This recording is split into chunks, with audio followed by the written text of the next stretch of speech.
Oh, hi, video for Kay and Dan. So what I've got here is a Nissan Navara D22, same as yours, and we've just pulled it apart to try and find what that issue is, because it's an odd issue we've never seen.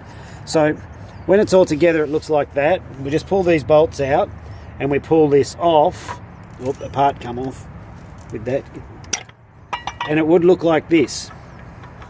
It would look like that with that ring on it. And when that ring's on, that's going to stop any movement of the CV, of the axle and the CV shaft. So if that ring comes off, you can see how the whole shaft can just push through like that. So there's a possibility that shafts come off. So you could check that, just whip those 6 bolts off around there, and you could check if that ring's come off.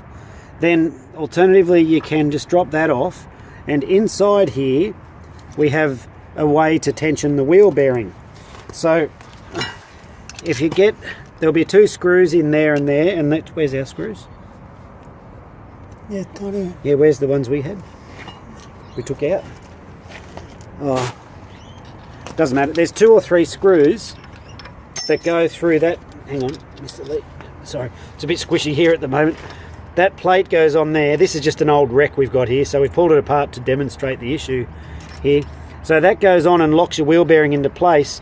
So there'll be 2 or 3 screws around there, which they may have come loose, but if they did, you'd feel real slop in your wheel bearing like that. And then this one under here, this actually tensions up your wheel bearing. So if we just give that a push, you can see how that comes undone. So that would have to come undone all this way like that if we've got a problem with the wheel bearing. So I don't suspect that this has come undone all that way, because that's just unreasonable that that would have happened.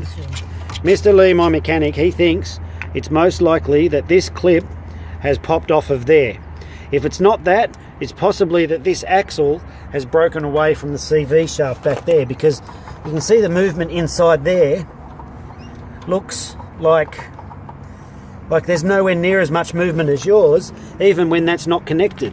Even if we push that all the way back, which I don't think yours is pushed back, not from the video. See when you push it back like that? So if you want to help diagnose it, just whip that cap off, this one, whip that cap off, have a look if that clips on. If it is, then it's most likely going to be that this axle shaft is broken. So if you do that, that may help find your issue. Let's talk after you've watched this one.